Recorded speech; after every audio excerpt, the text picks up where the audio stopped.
What's made you almost actually walk out of work? A piece of lab equipment broke when I was using it, and a glass shard made a pretty deep cut in my hand. It looked clear that it was going to need stitches, as the gauze and band-aids in the first aid kit when cutting it. But my boss absolutely refused to let me leave work and was furious that I had neglected to clean the blood off the floor while I was bandaging my hand. His reasoning for not letting me see a doctor was that it would make him look bad that a workplace accident happened under his watch. That was the actual reasoning he gave. At least he was honest. I left anyway, despite his screaming at me not to, and went to an urgent care clinic. The story gets better, though. I got a call while I was in the waiting room from my boss's boss. We'll call him Jim to make this story less confusing. Wanting to know what happened. My boss had told Jim to deduct one of my vacation days because I left work and went home without his permission. And Jim wanted to know why I would do something like that. I explained that I cut my hand and had gone to get stitches, and he assured me that the company would pay all the medical expenses and give me the rest of the day off without it counting as a vacation day. The next day, I expected my boss to tear me a new one for leaving against his demands, but he didn't, because he wasn't there, because he had been fired. I just love a happy ending. Sadly, they are very rare in this thread. The ceiling had fallen in. I worked at a frame shop as a designer, and the building it was located in was old as the hills. I had heard the manager mention the bad insulation, mold, and asbestos in the past. One morning on a Sunday, the manager of the store would go up to Maine to see her girlfriend on weekends. I came in to find the floor covered with debris and the air full of motes of God knows what. Now, not only do I not want to breathe asbestos and fiberglass, but I'm allergic to mold. I used the phone to call the other managers at other stores to ask what to do. They agreed I should close up until a cleanup crew could arrive. I called the owners of the company and they stated, and I quote, "What do you want Emmy to do about it?" Finally, I locked up and went home. I figured that since Sunday was a half day anyway, it wouldn't be such a big deal. Wrong. I was taken into the back room by the manager the next morning and told I was fired. I know now that this was because she was pissed at having to cut her main weekend short to come deal with the issue. They also tried to withhold my unemployment, but when I told the unemployment office the story, they granted it anyway. TLDR. The ancient ceiling fell in and I wasn't gonna breathe asbestos for $11 HR. That wasn't part of the test. That was asbestos. My boss had contracted the Asian flu or something and he was out of work for 2 weeks. Guess who got when he came back? Me. Guess who wasn't allowed to miss work because of it? Me again. I got it so bad I kept it for a month, but didn't miss any work. I just suffered with it. Then one day he started yelling at me about being sick and wanting to go home early. I walked out. He called me the next day to apologize and begged me to not quit. He gave me a week off with pay. It's a shame that this is the technique necessary for you to get legitimate medical leave. Given his recant, it's obvious he understood his mistake, but the only way you were able to get what you should have had from the start was putting him in the position of thinking you were leaving. Frick that kind of pressure, man. It's just wrong. I worked for Glamour Shots in the 90s. I helped launch a store and then worked there as a photographer. We had a manager that was a total douche. He was married and lived over an hour away from the studio, so he would spend 4 or 5 days a week living in a hotel and only going home on weekends. I was the only male working in the studio besides the manager. He would give his favorite girls perks that nobody else received. Some girls never had to work holidays. Some got off anytime they wanted. Well, this sucked because as a photographer working in a new studio in a small hick town, the workload was massive. So many excited country girls wanted their glamour shots. As the only male photographer, I never received any holidays off and often was called to come in and cover for some girl that didn't feel like working today. One of the girls told me that he took her for a ride and then tried to pit her against me by saying I had been talking about her behind her back. We were friends and she knew better and would keep me up on his shenanigans. One day I lost it and said I would not be working any more consecutive holidays and that I demanded that all photographers rotate shifts on holidays so nobody gets screwed.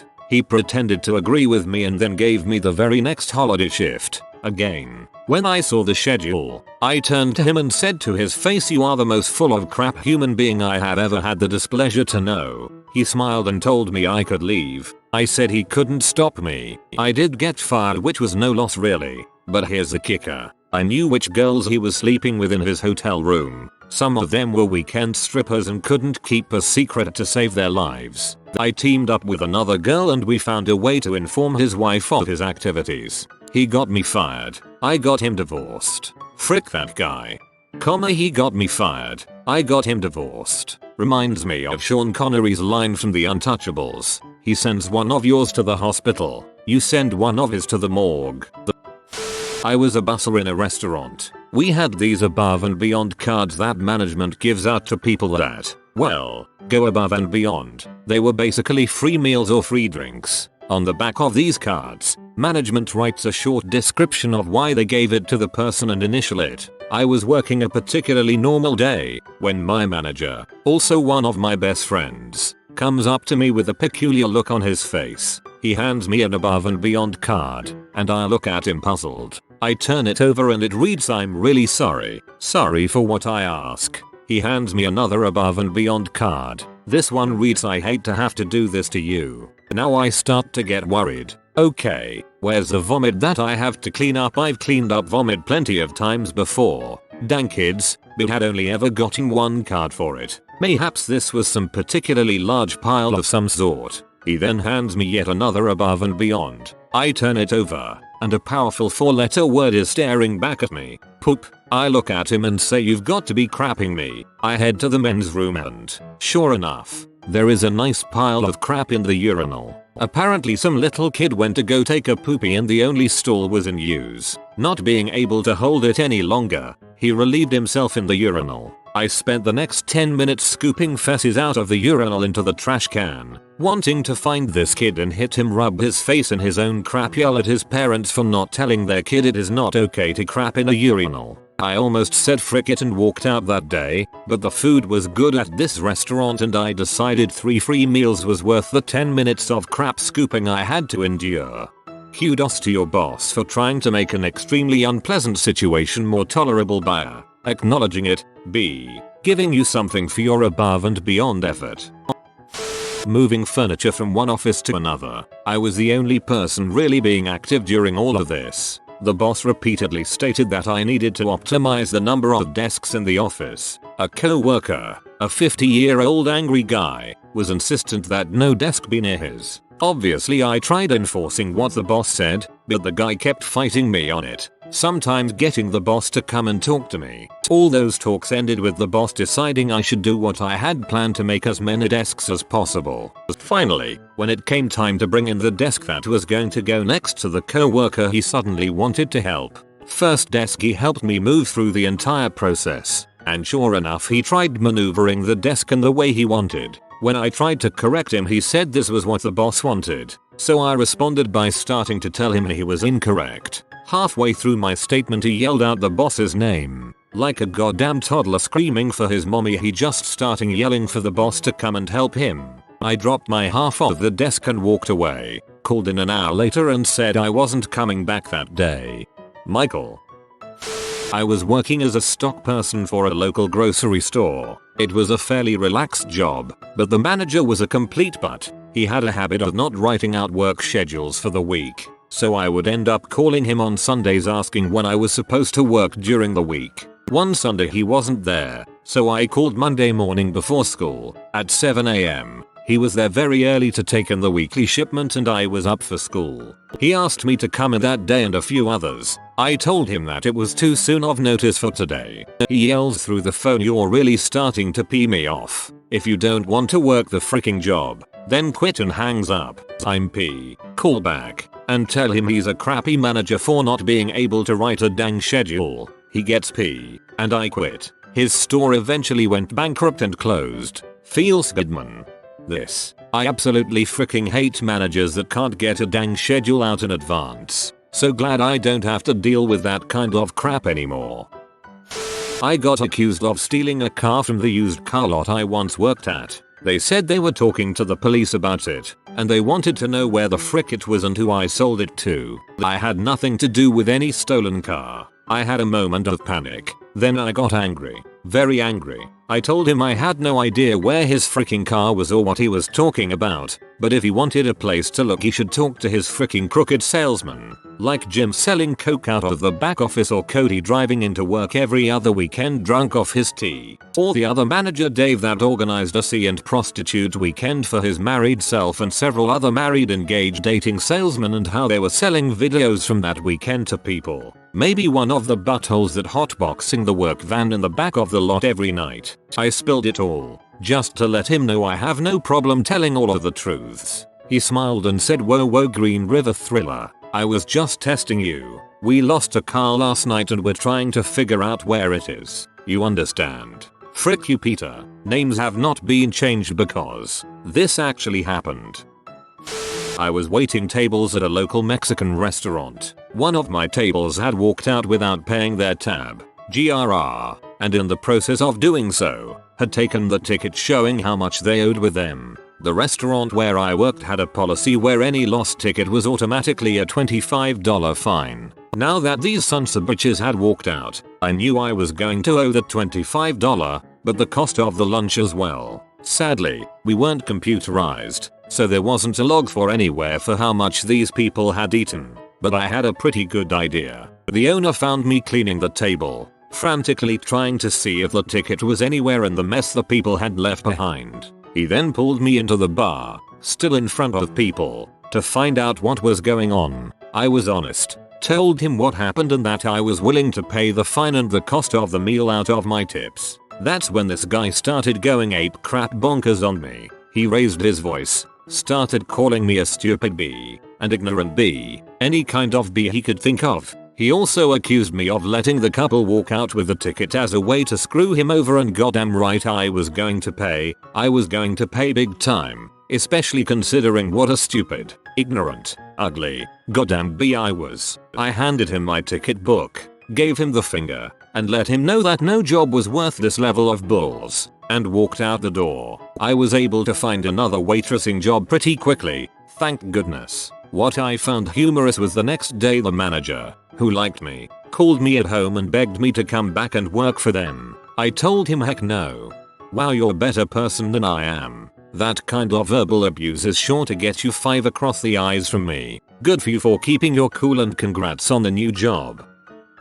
I used to teach for an inner city high school and have many stories about the crap I put up with there. The worst was when my mid-year evaluation came up and my administrator called me into his office. He handed me the piece of paper, which literally had a single oval around the column, 4 zeros all the way down the page. He had been to my class one time about a month into the semester and tried to justify his ratings by saying my students were a bit loud. I then tried to defend myself by showing him the things I was working on. I had definitely been trying to improve, since it was my first year, and asking him to come back to my class to see how much I had accomplished since then. He said he would not, and also informed me that I would not be given the principal's approval for certification. In my state, you can teach without a license as long as you are working toward it, no matter how the rest of the year went. I stayed way longer than I would have anywhere else because I genuinely liked my students. The final straw was when I got back my students' grades for their standardized tests, and they were higher than all of my colleagues. I went back to him to request that he reconsider freezing me out of my certification,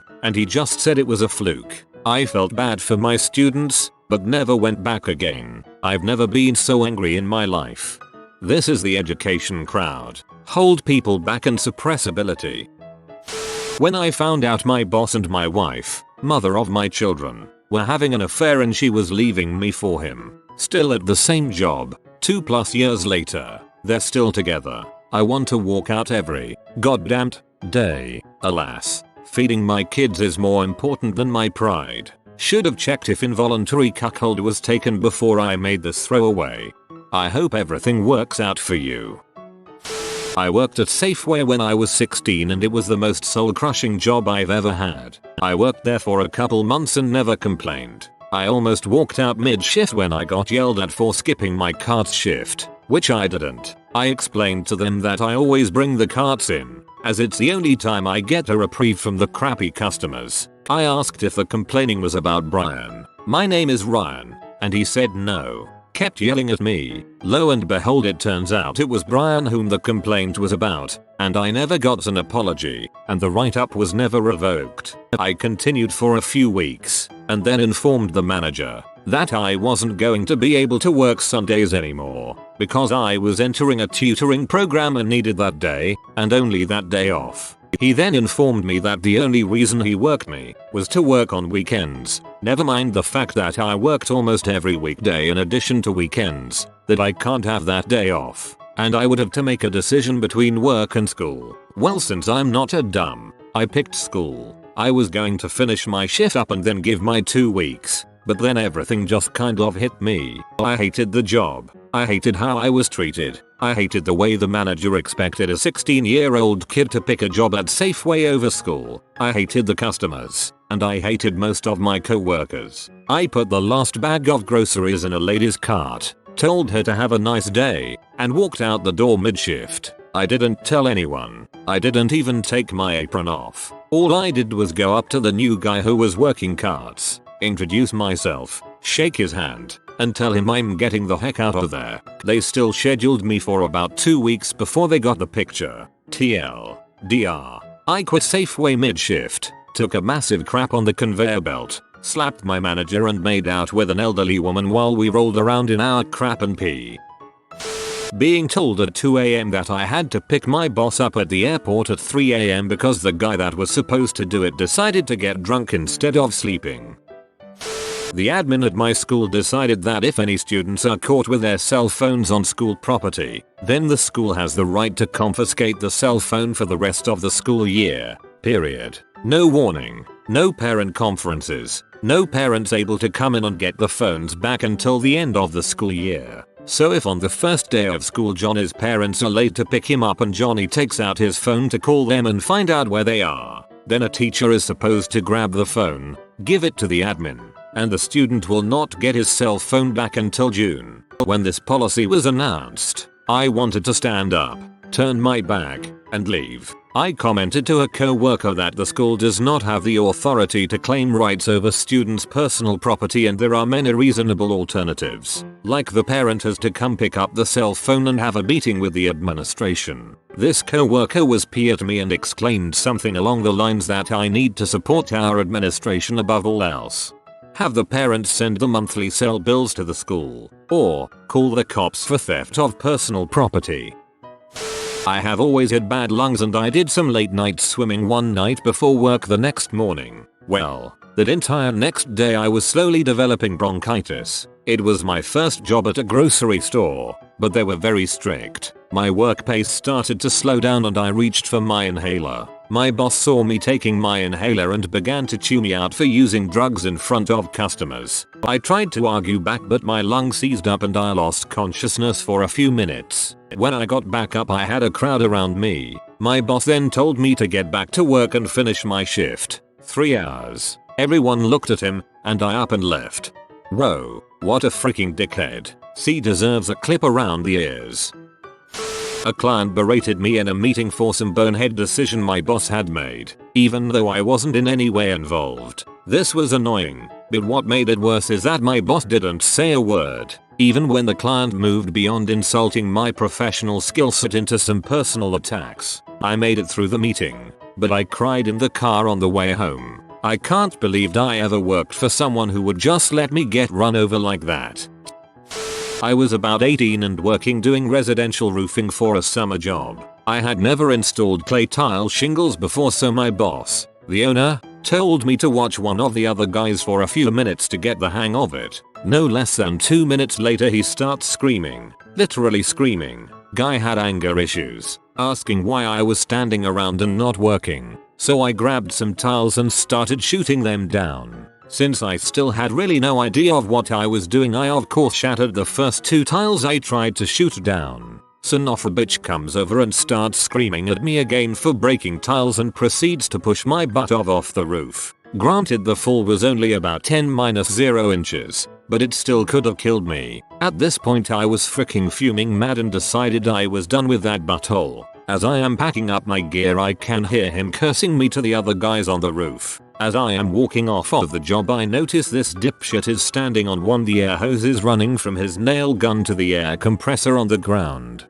In one swift movement I grab the air hose and yank it hard towards the ground. He comes tumbling down off of the roof and lands in a pile. As I am getting into my Jeep, I hear him threatening to call the cops on me. The foreman comes up to him and points out how foolish he would look when all of the guys on the crew clearly saw him stumble and fall off on his own. It was glorious to hear that bastard ranting and screaming at all of us as I rode off. I realize that I probably committed assault, but turnabout is fair play as far as I am concerned.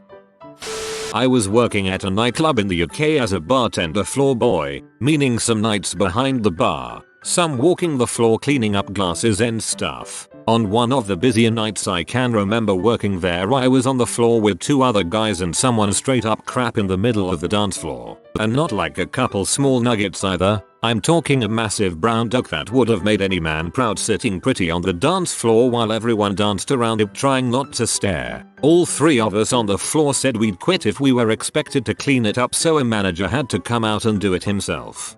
Luckily at my workplace, managers have to clean up crap bodily fluids. I still do it if it's not that bad in the bathroom. My first job was at a drugstore. It was great for about a year, but then the manager quit and the store became a total gong show. One day I show up to work and there's a new manager. I figure this is probably a good thing. Maybe the store will be a nice place to work with somebody in charge. Anyway, this new manager looks oddly familiar to me, but I can't figure out where I know her from. I shrug it off and get to work. My new boss follows. Apparently she's also doing the wage slave work until the store finds more employees. Okay, whatever, but she doesn't know what the frick she's doing. I had to walk her through everything she did that morning and she still had the nerve to try to tell me what to do. For instance, when I was stocking some shelves of a popular sale item, she waddled up and asked why I wasn't sorting for expired stuff like she had told me to do. When I explained that I was refilling an empty shelf because customers kept asking for the product, she flipped crap. She accused me of being jealous of her status of manager, and that was why I was sassing her. I was 15. I had no interest in managing a crappy little drugstore. So I'm standing there, listening to her rant about how I'm a terrible employee when I notice her lip ring. I had originally thought it was a giant zit, but it was actually a flesh-colored stud right below her bottom lip. I'm staring at this piercing, fascinated by how much it looks like acne, when it suddenly clicks where I've seen this woman before. I've seen her right across the street outside of the sketchy hotel bar, standing there in a short skirt and tall boots while creepy old men shove cash in her cleavage. As it slowly sinks in that the town H is trying to tell me I have issues with authority and will never hold a job, I start to question whether it's really worth the $7.50 an hour to listen to her. So I cut her off mid-sentence. "I'm going to leave now," I said. "It's not time for your break yet. You can't just go for a smoke whenever you want. I don't smoke. I won't be back. I'm not putting up with this." Then I cleaned out my locker and left. I got a job a week later at the drugstore up the street.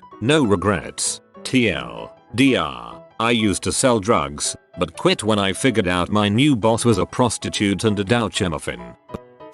If you are new to the channel, you can subscribe. I publish new videos every day.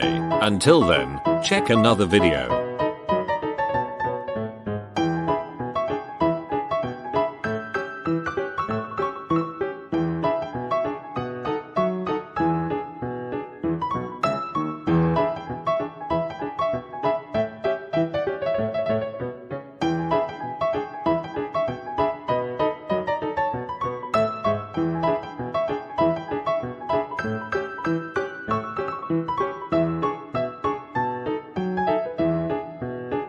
Bye for now.